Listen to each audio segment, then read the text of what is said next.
આજે અછત અંગેની રિવ્યુ મીટિંગ પૂરી કરી છે. કચ્છમાં ખાસ કરીને ઘાસની અને પશુઓ માટેના વ્યવસ્થાની વિશેષ ચિંતા કરવામાં આવી છે. 2016-17 એમાં જે અછતગ્રસ્ત હતી સ્થિતિ એના કરતાં આ વખતે આપણે વધુ છૂટથી પહેલી વખત આ વખતે આપણે ઓગસ્ટ પૂરો થયો અને તરત અછતનું કામ શરૂ કર્યા હતા. ભૂતકાળમાં કાયમ ઉનાળામાં જ અછતના કામો શરૂ કરવામાં આવતા, એટલે બહુમાં બહુ 4 મહિના સુધી અછત ચાલે. આ વખતે આપણી અછત લગભગ 8 મહિના ચાલશે.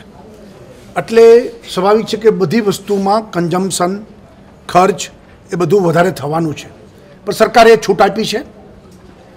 ભૂતકાળમાં 80 લાખ કિલોગ્રામ ઘાસ આખી અછતમાં પૂરું થતું હતું. આ વખતે અત્યાર સુધીમાં આપણે 4.5 કરોડ કિલો ઘાસ આપી દીધું છે અને હજી આપણે જૂન સુધી આપવાના પણ છીએ. અત્યાર સુધીમાં 52 ઢોરવાળાને આપણે મંજૂરી આપી દીધી છે. 52 ઢોરવાળા એકલા કચ્છમાં, અને એમને આપણે ઢોર દીઠ સબસિડી પેટે પૈસા પણ આપવાના છીએ. પણ 52 ઢોરવાળાને મંજૂરી આપી છે. હજુ પણ રજિસ્ટર જે સંસ્થાઓ ઢોરવાળા ખોલવા માગતી હશે એને પણ મંજૂરી આપણે આપીશું. પીવાના પાણી માટે પણ આખું આયોજન અને ટપ્પર પૂરેપૂરો ભરાય. ટપ્પર અને નર્મદાનું પાણી આ બધા અલગ અલગ જે આપણે ટેક કરેલા છે અને ત્યાંથી કચ્છને પીવાનું પાણી પૂરતું મળી રહે જુલાઈ સુધી, એવું પણ પ્લાનિંગ આપણું પ્રોપરલી ચાલી રહ્યું છે. કામ પણ બધા જે જરૂરી કરવાના છે ફેબ્રુઆરી અંત સુધીમાં એ પણ ચાલી રહ્યા છે અને આપણે એની પણ ચિંતા કરીએ છીએ.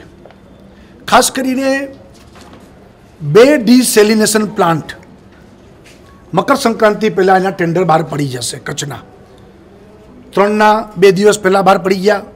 દ્વારકા, પોરબંદર, વેરાવળના. જોડિયાનું એને પહેલાં થઈ ગયું છે ટેન્ડર. કચ્છના 2 મકર સંક્રાંતિ પહેલાં 50-50 MLD, એટલે એક પ્લાન્ટ દરરોજનું 5 કરોડ લીટર પાણી, ખારું પાણી મીઠું કરે, એટલે ટોટલ 10 કરોડ લીટર પાણી, ખારું પાણી મીઠું થશે. એના ટેન્ડર આ મકર સંક્રાંતિ પહેલાં બહાર પડી જશે. એટલે ભવિષ્યમાં, એટલે હજી એમને કામ થતાં બધું પતતા 2 વર્ષ લાગશે, પણ આવનારા દિવસોમાં કચ્છને દરિયાનું પણ મીઠું પાણી લોકોને મળી રહે તો ક્યારેક નર્મદાનું પાણી પહોંચવામાં વહેલું મોડું થાય તો તકલીફ ના રહે. એ દિશામાં પણ સરકારે નિર્ણય કરી લીધો છે અને આપણે મકર સંક્રાંતિ પહેલાં આના ટેન્ડર બહાર પાડી દઈએ છીએ. ઘાસ માટે પણ સરકારે તૈયારી કરી રાખી છે. જુલાઈ સુધી કોઈ તકલીફ ન પડે એ દિશામાં સતત એની ખરીદી અને અહીંયા પહોંચાડવું, એની રેકની વ્યવસ્થાઓને બધું આપણે કરી રહ્યા છીએ. તો ઇનપુટ સબસિડી આ વખતે પહેલી વખત આપણે આપી રહ્યા છીએ કે જે અંતર્ગત કચ્છના લગભગ 2 લાખ ખેડૂતો જેમને 7/12નો દાખલો અને પોતાનું ખેતર એટલા ડોક્યુમેન્ટ પૂરા પાડશે. અત્યાર સુધીમાં લગભગ 35,000 અરજીઓ આવી ગઈ છે, પછી આવતી જાય છે અરજીઓ. એમને હેક્ટર દીઠ 6,500 રૂપિયા, એટલે કે એમને જે કાંઈ બિયારણનો ખર્ચો થયો છે એ પૈસા એમના ખીચામાં આવે. 13,000 રૂપિયા 2 હેક્ટર મેક્સિમમ, તો 13,000 રૂપિયા ખેડૂતોને, 2 લાખ ખેડૂતોને. અને આખા ગુજરાતમાં 1150 કરોડ આ ઇનપુટ સબસિડીના સરકારે ફાળવ્યા છે. 11 જિલ્લાઓમાં અછત છે એમાં. એકલા કચ્છમાં 247 કરોડ રૂપિયા, એટલે સૌથી હાઈએસ્ટ એકલા કચ્છને આપ્યા છે આપણે. 247 કરોડ રૂપિયા, ટોટલ 1150 કરોડ, એમાં એકલા કચ્છને 247 કરોડ રૂપિયા ફાળવ્યા છે, જે આપણે જાન્યુઆરી મહિનામાં બધા ખેડૂતના ખાતામાં સીધા ખાતામાં જશે પૈસા, એના એકાઉન્ટમાં. મેક્સિમમ 13,000 રૂપિયા આ બધા ખેડૂતોને મળી જશે. અને પછી પાક વીમાના પૈસા પણ સમયસર મળે એ માટે સરકાર પ્રયત્નશીલ છે. પ્લાન્ટ ક્યાં નાખવાનો? કચ્છમાં 2 પ્લાન્ટની વાત અત્યારે 3-4 સાઇટની ચાલી રહી છે. એક માંડવી, બીજું મુંદ્રા પાસે અને ત્રીજું ઈચ્છા છે લખપત પાસે.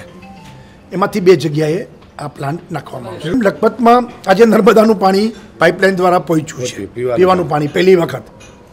અને લખપતમાં આ ડિસેલિનેશન પ્લાન્ટની પણ મેં વાત કરી છે કે કચ્છમાં આ રીતે દરિયાનું પાણી પહોંચાડીને કાયમ માટે પાણીની તકલીફ કચ્છની દૂર થાય એ દિશામાં આપણો પ્રયત્ન છે. સાયન્સ મ્યુઝિયમ આપણે અલગ અલગ રિજિયોનલ પણ કચ્છ માટે એક અલગ કર્યું છે. બાકી સૌરાષ્ટ્ર, ઉત્તર ગુજરાત, દક્ષિણ ગુજરાત, મધ્ય ગુજરાત એમ 4 ભાગ પાડ્યા છે. અને કચ્છનું આજે સાયન્સ મ્યુઝિયમ, જેથી બાળકોમાં સાયન્સની પ્રવૃત્તિ વધે, જિજ્ઞાસા વધે, બાળક એમાં ઊંડો ઉતરે. એટલા માટે 5 રિજિયોનલ, જેમ અમદાવાદમાં મોટી સાયન્સ સિટી છે એની એક રેપ્લિકા કે જેમાં આખી સાયન્સની એક્ટિવિટી હોય